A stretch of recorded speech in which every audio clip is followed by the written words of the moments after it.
Morning म्हणू शकतो. Yes. Good organic morning. जशी वेलचं स्पेलिंग बरोबर तसं आज गुड मॉर्निंगचं पण आपण संकल्पना आपण बदलू शकतो. येस, नाव आहे केदार देव, पुण्यामध्ये असतो, शिक्षणाला LLB ग्रॅज्युएट आहे. आतापर्यंत आयुष्य सगळं हॉटेल इंडस्ट्रीमध्ये गेलं आणि जेव्हा वेस्टेजची संधी मिळाली 2 वर्षापूर्वी त्यावेळेस ह्याच्यामध्ये फुल फ्लेजनी काम करायला सुरुवात केली. इथं बऱ्याच जणांना माहिती आहे की माझं फॅमिली बॅकग्राऊंड काय आहे ते.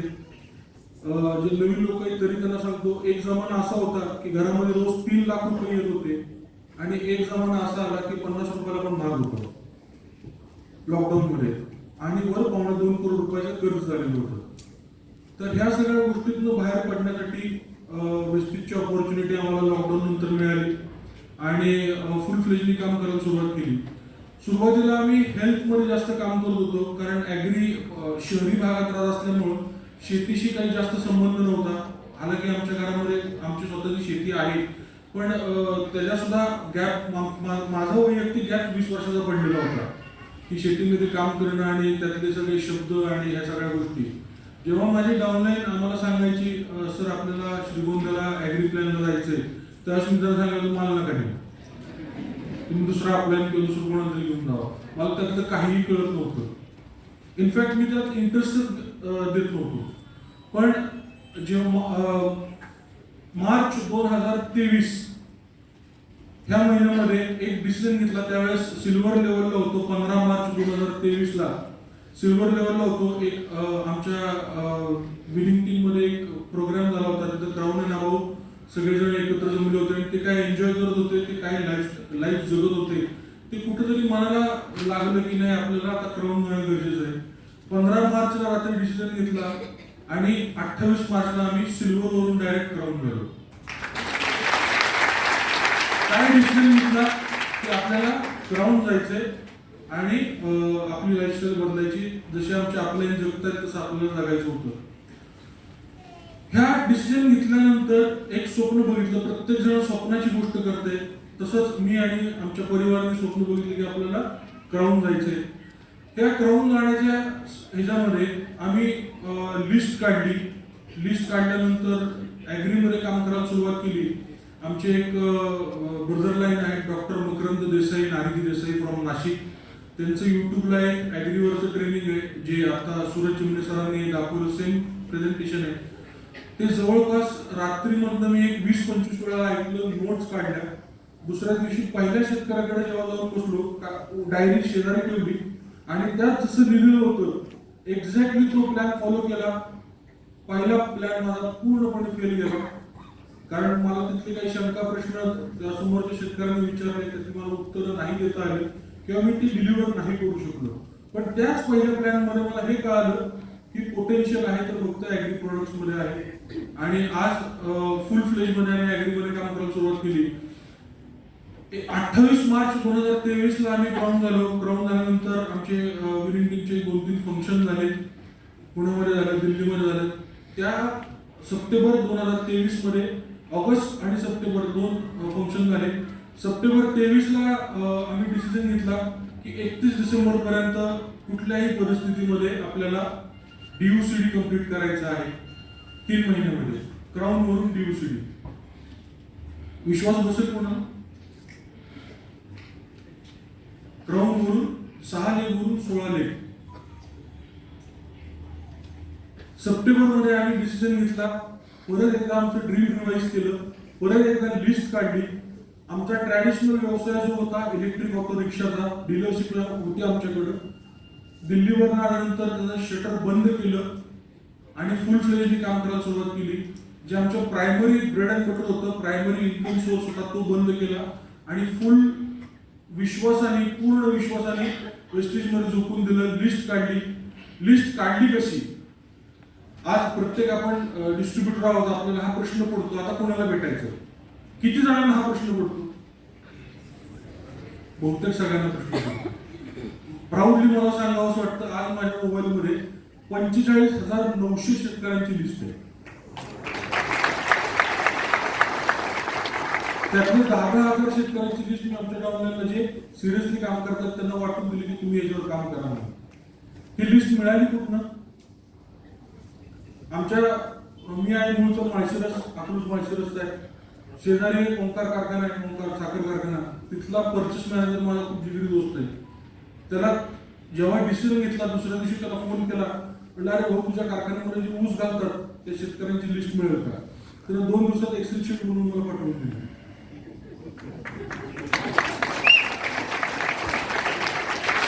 आणि त्या पद्धतीनं पूर्ण फोकसने काम केलं. आमच्या ग्रुपमध्ये योगेश आणि स्नेहल कुलकर्णी जे सिल्वरवरून युनिव्हर्सल क्राऊन डायरेक्टर झाले, माझ्याबरोबरच झाले. अनेक पिना बदलल्या. ह्याच्या मागे केलेली ती म्हणजे सूरज चिमणे सरांनी जे सांगितलं की प्लॅनिंग करा महाराजांसारखं, पण त्यासारखं बेफाम होऊन पण काम करावं लागेल. त्या पद्धतीनं बेफाम होऊन काम केलं. 2 महिन्यामध्ये सप्टेंबर आणि ऑक्टोबर 2 महिन्यामध्ये 8,500 किलोमीटर ड्रायव्हिंग स्वतः केली. स्वतः प्लॅन दाखवत होतो. सकाळ कुठं झाली, रात्र कुठं झाली, कधी दुपारी ब्रेकफास्ट झाला, लंच, डिनर काहीही माहित नव्हतं. एक वेळ अशी आली की रात्री 12-12:30 वाजता प्लॅन दाखवला. परभणीमधली गोष्ट 12-12:30 वाजता प्लॅन दाखवला. माझ्यासोबत योगेश सरांचे आई वडील होते, त्यांना त्यांच्या घरी सोडलं. आणि घरी सोडल्यानंतर लक्षात आलं की आता त्यांच्याही घरी जेवायचं विचारायचं कसं. चला म्हटलं बाहेर अंडा भुर्जी किंवा काय मिळते का, राईस वगैरे मिळते का बघू. अख्खं परभणी सुनसान शांत झालेलं होतं. का पाण्याची बाटली सुद्धा मिळत नाही. त्याचे माझ्याबरोबर मी ड्रायव्हर नेलेला होता. तर तो म्हणलं सर आपण रेल्वे स्टेशनला जाऊ, तिथलं कॅन्टीन नक्की उघड असेल. मग रेल्वे स्टेशनच्या कॅन्टीनवर रात्री वडापाव आणि समोसा खाल्ला. अशा अनेक रात्री काढल्या. सप्टेंबरमध्ये काय डिसिजन घेतला होता? 31 डिसेंबर पर्यंत डिव्हिसडी जायचं. 2 ऑक्टोबरला डिव्हिसडी कंप्लीट झालं. 2 महिने अगोदर. जेव्हा बेफाम म्हणून आपण काम करायला सुरुवात करतो त्यावेळेस आपल्याला रिझल्ट तर नक्की मिळतातच. एक डिसिजन जेव्हा आपण घेतो, डिसिजन घेतल्यानंतर डिसिजन मध्ये काय ताकद आहे. शाहरुख खानच्या एका पिक्चर मधलं वाक्य आहे, अगर किसी चीज को पूरे दिल से चाहो तो सारी कायनात तुम्ही उससे मिळाल्याने जुट जाते. त्याची प्रचिती आम्ही वारंवार केली. आज वेस्टीजच्या आणि ऍग्री प्रोडक्टच्या ह्या माध्यमातून आज म्हणजे ऑलमोस्ट माझं 90% काम हे ऍग्रीवर काम चालू आहे. आणि आज योगेश सरांचे आणि आमच्या बाकीच्या सगळ्या टीम बरोबर आम्ही प्रत्येक महिन्याच्या 2 तारखेला जेव्हा कन्सल्टेशन करतो, काउन्सिलिंग करतो, त्यावेळेस एक टार्गेट घेतलेलं आहे की पर मंथ आमच्या ग्रुपमधून एका लेगमधून 1 करोडचा टर्नओव्हर व्हायला पाहिजे. आणि त्या पद्धतीनं आमचं प्लॅनिंग सुरू आहे. त्या पद्धतीनं काम सुरू आहे. आम्हाला कोणत्या जिल्ह्यामध्ये कोणत्या गावाला किती मटेरियल कधी पाहिजे त्याची लिस्ट बायू सरांना, सूरज चिमणे सरांना, आलोक टंडन सरांपर्यंत पोहोचलेली आहे. इतक्या फुल प्लॅनिंगनी काम चालू आहे कारण याच्यामध्ये पोटेन्शियल आहे. दुसरं सगळ्यात महत्त्वाची गोष्ट, आतापर्यंत जवळपास 2700-2800 शेतकऱ्यांपर्यंत पोहोचलोय आणि एकाही शेतकऱ्याचा रिझल्ट फेल नाही.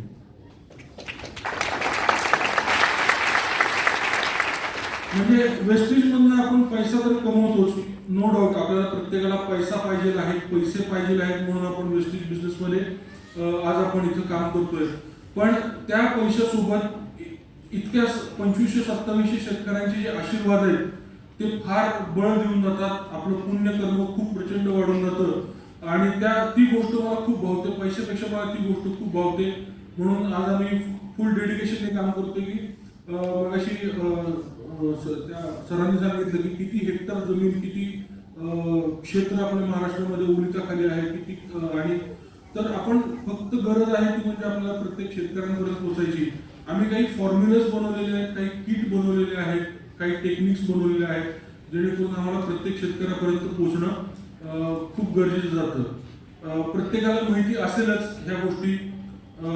परत एकदा आम्ही काय केलं ते तुम्हाला सांगतो. आम्ही एक किट बनवले 1 एकराचं, ज्याची किंमत साधारण 6,500 ते 7,500 आहे. त्याच्यामध्ये ऍग्री 82 पासून मॉस पर्यंत लागणाऱ्या ऍक्वाजेल पासून म्हणजे जमीन मशागतीपासून काढणीपर्यंत लागणारे सगळे आपले 8 प्रोडक्ट्स त्याच्यामध्ये येतात. 1 एकराला ते पुरतात. आणि त्याच्यामध्ये जे काही पहिली मातीची मशागत करायची, त्यानंतर बीज प्रक्रिया करायची, पेरणी करायची, त्यानंतरच्या काही 2-3 ज्या फवारणी आहेत त्या सगळ्या त्याच्यामध्ये कव्हर होतात. म्हणजे आत्ता लेटेस्ट आमचा एक्सपिरियन्स असा आहे की इचलकरंजीमध्ये आम्ही एका शेतकऱ्याला भेटलो आणि त्यांनी मकीचं पीक आत्ता काढलं. ते म्हणले मला 18,000 रुपये खर्च आला एकरी मकेसाठी आणि उत्पन्न 60,000 रुपये मिळालं. सर म्हणलं मी तेच बाहेरचे प्रोडक्ट वापरून केलेले. एक्साइटमेंट झाला म्हणतात. ही गोष्ट अशी आहे, त्यांनी बाहेरची मार्केटमधले 18,000 रुपयाचे प्रोडक्ट वापरले आणि त्यांना उत्पन्न 60,000 रुपये झालं. त्यांना म्हणले हे जर मी तुमचं 18,000चा खर्च 6,500 ते 7,500 रुपयाच्या मध्ये जर केला आणि उत्पन्न तुमचं जर 60 ते 70,000 किंवा 80,000 जर तिथपर्यंत वाढलं तर आवडेल का? तर नक्की आवडेल. त्यांनी जागेवर आपल्याकडनं 2 एकराचे प्रोडक्ट खरेदी केले. सुदैवानं परमेश्वराची कृपा अशी आहे की ॲग्री प्लॅन जो आहे तो माझा एक्झॅक्ट 45 मिनिटाचा प्लॅन आहे आणि आतापर्यंत इतक्या शेतकऱ्यांना भेटलो. आतापर्यंत जवळपास 450-500 प्लॅन माझे झाले असतील. त्यातला पहिले एक 10 प्लॅन जर सोडले असतील तर त्यानंतरचा एकही प्लॅन विदाऊट पर्चेसिंग शिवाय गेलेला नाही. म्हणजे माझे डाऊनलाईन आहेत अंकुश डोरले म्हणून, प्रॉपर माजलगावचे. जेव्हा ते म्हणले सर आपल्या गावाला जाऊयात आपण दिवाळीनंतर नोव्हेंबर-डिसेंबर मध्ये, त्यांना म्हणलं सर कमीत कमी 50,000 रुपयाचा स्टॉक आपण आपल्या गाडीत सोबत घेऊन जाऊ. त्यांनी नुकतंच जॉईन झालेलं होतं. त्यांना म्हणजे आता रिस्क त्यामुळे घाबरत त्यांनी 20-25,000 रुपयाचा स्टॉक घेतला. मी माझ्याकडचा स्टॉक घेतला आणि ते म्हणजे आपल्याला 4 शेतकऱ्यांना भेटायला जायचंय. आपण 4 शेतकऱ्यांना भेटू. सकाळी 8 वाजता एक, 10 वाजता एक, 12 वाजता एक.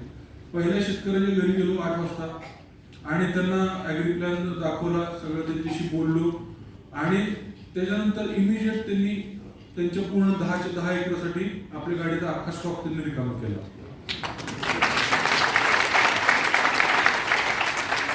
आणि ही फॅक्ट आहे. म्हणजे ह्याच्यामध्ये कुठेही काय म्हणतात त्याला तुम्हाला प्रोत्साहन द्यायचं किंवा काहीतरी वाढवून बोलायचं असं काही नाही. ही फॅक्ट आहे. आजही माझ्या गाडीमध्ये जेव्हा ॲग्री प्लॅनसाठी जातो तर किमान 1 लाख रुपयाचा स्टॉक असतो.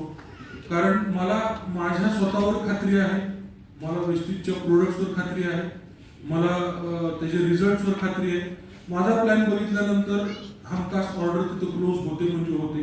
आणि ह्या माध्यमातून आपण शेतकऱ्यांचं भलं सुद्धा करू शकतो. त्या माध्यमातून आपण आपल्या आर्थिक विकास सुद्धा, जसं हरित क्रांतीतून अर्थक्रांती, तर ती सुद्धा आम्ही साथ दिली आहे. आणि आज सांगताना फार अभिमान वाटतो की वयाच्या 38व्या वर्षी यंग, रिच आणि रिटायर झालेलो आहे.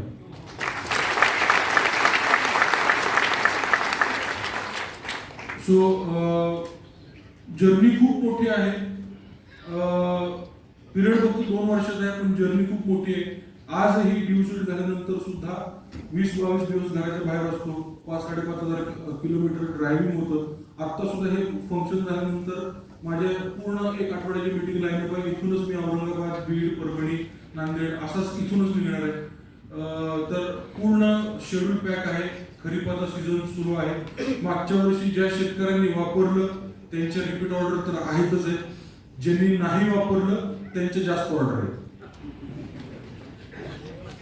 ह्याच्या मागं एक टेक्निक आहे की आज ॲग्री प्लॅनला जातो आपण प्रत्येक जण. तर मी अशी प्रत्येकाला रिक्वेस्ट करतो की ॲग्री प्लॅन मध्ये जेव्हा तुम्ही शेतकऱ्यांना प्लॅन दाखवत असता, माहिती सांगत असता प्रोडक्टची, एक प्रश्न जो आहे तो आवर्जून विचारा.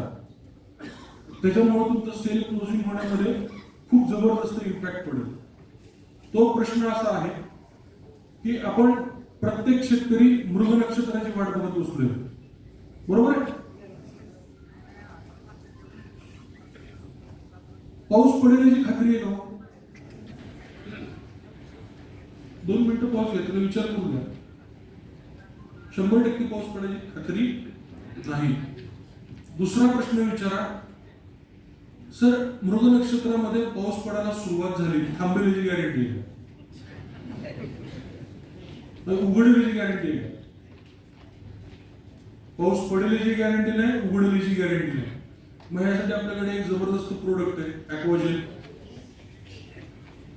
तर तिथून आपली सुरुवात होते ॲग्री प्लॅनची. आणि जेव्हा शेतकऱ्यांना आपण ह्या पूर्ण ग्राउंड रियालिटी फॅक्ट्स ह्या जर शेतकऱ्याला समजून सांगतो त्यावेळेस ती ऑर्डर 100% क्लोज होते. सो प्रत्येक जण आपण आता मी जे बोललो त्यातले निष्कर्ष काय काढूया, तर एक स्वप्न जे आहे प्रत्येकाने सांगितलं की घरावर ॲग्री 2 सारखी टाकी करायची, बंगला बांधायचा आहे, फॉरेन टूर्स करायचे आहेत. ह्या सगळ्या गोष्टी 100% मिळतात. आणि नक्की विश्वास ठेवा, प्रोडक्ट्स आपले खूप जबरदस्त आहेतच, त्यात काहीच डाऊट नाही. एक ध्येय ठरवा, त्या पद्धतीने डिसिजन घ्या, कामाचं प्लॅनिंग करूया आणि त्या पद्धतीने बेफाम म्हणून काम करूया. यश आपलं नक्की पायाशी लोळून घालेल. So thank you, wish you well and back to you.